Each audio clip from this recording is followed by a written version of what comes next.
अस्सलाम वालेकुम व्यूअर्स, क्या हाल है। उम्मीद है कि सब अच्छे होंगे।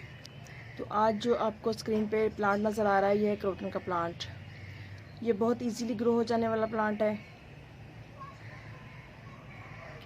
ये कटिंग के ज़रिए भी ग्रो हो जाता है।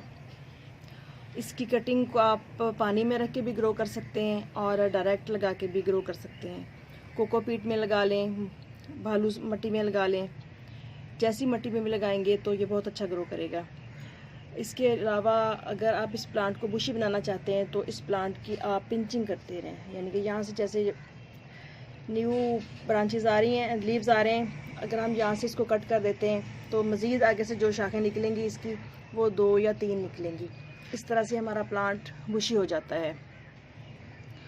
तो सबसे पहले हम बात करेंगे कि इस क्रोटन प्लांट को किस तरह की मिट्टी में लगाना चाहिए। तो क्रोटन क्योंकि बहुत ही नाजुक और नखरीला सा प्लांट है और इसको डिस्टर्बेंस बिल्कुल भी अच्छी नहीं लगती। इसको जब हम नर्सरी से परचेज़ करते हैं तो कोशिश करनी चाहिए कि उसके अगर तो किसी भी पॉली बैग वगैरह में लगा हुआ है या छोटे से पॉट में लगा हुआ है तो ला के तो अपने घर में फ़ौरन से इसको रिपोर्ट कर लें। अदरवाइज़ अगर बड़े गमले में लगा हुआ है, कोशिश करनी चाहिए कि बड़े गमले में लगा हुआ प्लांट ही परचेज़ करें, तो उसको फिर रिपोर्ट नहीं करना पड़ेगा और ला के आप एक ही जगह पे रख दें।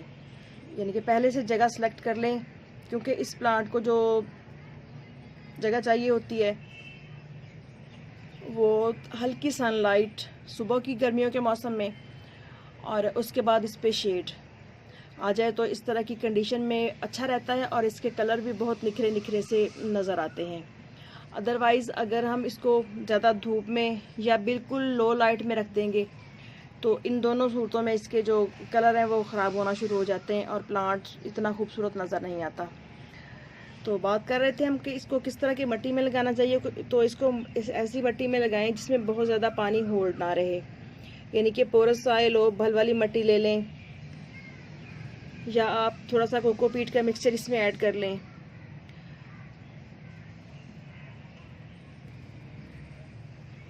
तो पानी डालें तो फ़ौरन उसमें से पानी ड्रेन हो जाए, जस्ट मिट्टी नम रहे। तो इस तरह से ये देखें, हल्की हल्की सी नमी हो मिट्टी में। बहुत ज़्यादा पानी भी ये प्लांट पसंद नहीं करता और बहुत ज़्यादा ड्राई साइड पे आना भी पसंद नहीं करता, यानी कि ना ओवर वाटरिंग हो ना अंडर वाटरिंग हो इस प्लांट को। तो इस तरह की कंडीशन में ये प्लांट बहुत अच्छा चलता रहता है।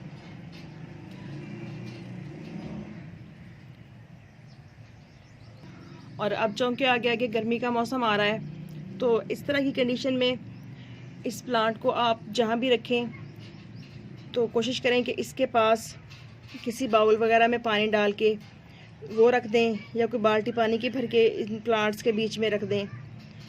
मैं तो गर्मी के मौसम में टब में पानी डाल के प्लांट्स के बीच में रख देती हूँ, क्योंकि काफ़ी सारे प्लांट्स इकट्ठे पड़े होते हैं तो हवा के साथ फिर जैसे जैसे पानी वाइपोरेट होता है तो सभी प्लांट्स को नमी मिलती रहती है, क्योंकि इन प्लांट्स को ह्यूमिडिटी लेवल ज़्यादा अच्छा लगता है।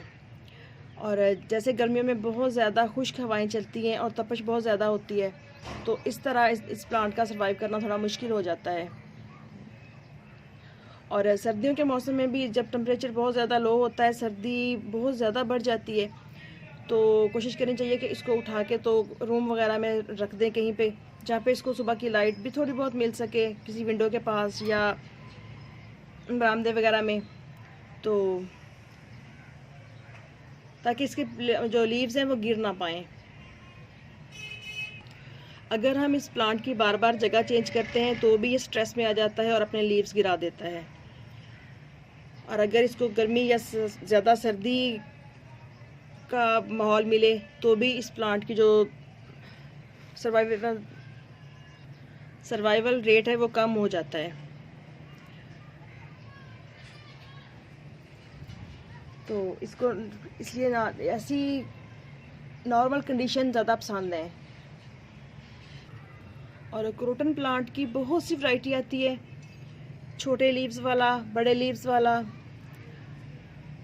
और कुछ प्लांट्स के लीव्स करली होते हैं और बहुत से कलर्स में कंट्रास्ट में भी ये प्लांट मिल जाता है।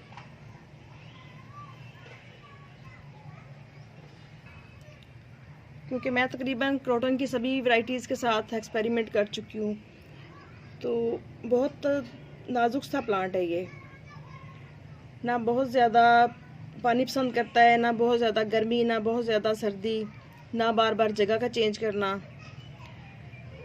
बस ला के एक जगह पे रख दें और उसके बाद इसका ख़ास ख्याल रखें, क्योंकि ज़रा सी भी लापरवाही होती है तो ये प्लांट फ़ौरन ख़राब होना शुरू हो जाता है।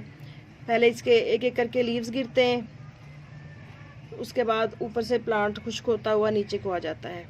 और जो चीज़ मेरे देखने में आई है कि इस प्लांट को जब हम छोटे पॉट्स में लेते हैं, पॉलीथीन बैग्स वगैरह में होते हैं, तो इसके जो नीचे जहाँ पे कटिंग लगाई होती है उन्होंने, वो एक छोटी सी बास्केट सी बनी हुई होती है, उसके अंदर इसको स्टेम को डाल के तो फिर मिट्टी में दबाया हुआ होता है।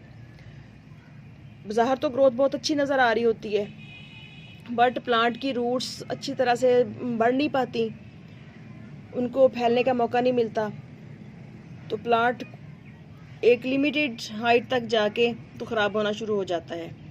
तो अगर आप इस प्लांट को किसी भी छोटे पैकेट्स वगैरह में लगा हुआ लेते हैं या छोटे से पॉट में लेते हैं, तो इसको आप ला के अपने घर में तो कहीं भी पानी डाल के किसी बाल्टी में या बाउल वगैरह में तो उसमें रख दें, ताकि अगर चिकनी मिट्टी में लगा हुआ है तो भी, और अगर वो बास्केट वगैरह है तो भी, जब आहिस्ता आहिस्ता से इसकी जड़ों के साथ से मिट्टी हट जाएगी तो उसको आप बास्केट को हटा दें और प्लांट को नई पोरस सॉइल में ट्रांसप्लांट कर दें, ताकि प्लांट ख़राब ना हो। और पॉट्स की हाइट जो है इसके लिए वो आप कोशिश करें कि 10 इंच से बड़ा पॉट लेके उसमें लगाएं। लगाने को तो किसी भी तरह के पॉट्स में चल जाता है, लेकिन प्लांट को बार बार डिस्टर्ब ना किया जाए, इसलिए कोशिश यही होनी चाहिए कि 10 इंच से 12 इंच से बड़ा पॉट लेके तो उसमें लगाएं, ताकि प्लांट अच्छी तरह ग्रोथ करता रहे और हम प्लांट को बार बार डिस्टर्ब ना करें। बाकी फर्टिलाइज़र वगैरह जो है प्लांट्स की अच्छी ग्रोथ के लिए ज़रूरी होता है, बेशक कोई भी प्लांट हो, क्योंकि पॉट्स में बहुत शॉर्ट स्पेस होती है इनकी ग्रोथ के लिए, तो इसलिए इनमें आप काउडंग मैन्योर डाल दें मुट्ठी जब भी सीज़न चेंज हो, और जो भी डाइल्यूट करके हम डालते हैं, होममेड कोई भी फर्टिलाइज़र हो जो भी बनाते हैं, तो उनको अच्छी तरह से डाइल्यूट करके आप प्लांट्स में डाल दें और क्रोटन को भी डाल दें। इसके कलर भी निखर के आते हैं और बहुत ही अच्छी ग्रोथ करता है प्लांट। तो लिक्विड फर्टिलाइज़र में आप कोई भी ले सकते हैं, डीएपी को डिल्यूट करके वो डाल दें, और ऑर्गेनिकली जो भी बनाते हैं घर में हम 15-20 दिन के बाद प्लांट्स में डालने के लिए, वो आप बना के इसको भी थोड़ा सा दे दें, तो प्लांट की ग्रोथ काफ़ी बेहतर होती रहती है। और इसके लीव्स बहुत खूबसूरत लगते हैं, जैसे पेंटर से गलती से गिर गया हो इसके ऊपर पेंट, या इस तरह से किसी ने छिंटके मारे हुए हों किसी भी कलर के, ये ड्रॉप से गिरे हुए अच्छे लगते हैं और प्लांट देखने में खूबसूरत लगता है। जो बड़े लीव्स वाला प्लांट है वो उससे भी ज़्यादा खूबसूरत लगता है। और पेस्ट वगैरह के लिए आप इस पर नीम ऑयल का स्प्रे कर सकते हैं। होममेड ऑर्गेनिकली जो घर से किचन से लेकर चीज़ें बनाते हैं वो भी बना के आप इस पर कर सकते हैं। और ये देखें, आपको एक चीज़ दिखाती हूँ कि ये देखें, इसका एक छोटा सा बेबी प्लांट साइड पे निकला हुआ है, तो इसको हम यहाँ से कट करके 2 प्लांट में भी चेंज कर सकते हैं, कटिंग के ज़रिए लगा सकते हैं। इसकी प्रोपोगेशन इतनी मुश्किल नहीं होती, इजीली ये प्रोपोगेट हो जाता है प्लांट। क्रोटन की हर वैरायटी की अपनी ही खूबसूरती होती है और हर तरह के कलर कम्बिनेशन में खूबसूरत लगता है, और करली से लीव्स इसके और भी प्यारे लगते हैं। बहुत ज़्यादा वैरायटी आती है और बहुत सारी कलर रेंज आती है इसमें। और क्रोटन की कई वैरायटीज़ ऐसी हैं जिनको आप लीव के ज़रिए भी प्रोपोगेट कर सकते हैं, जैसे मार्च के महीने में या फरवरी के एंड में इसके आप लीव्स लेके तो पानी में रख के इसकी रूट्स बना के तो मज़ीद प्लांट्स में चेंज कर सकते हैं इसको। तो ओके फ्रेंड्स, इजाज़त दीजिए, इंशाल्लाह फिर मिलेंगे किसी नेक्स्ट वीडियो में नेक्स्ट टॉपिक के साथ। दुआ में याद रखिएगा और चैनल को सब्सक्राइब ज़रूर कीजिएगा। ताकि मज़ीद आने वाली वीडियोज़ के नोटिफिकेशन फ़ौरन आप तक पहुंच सकें। तो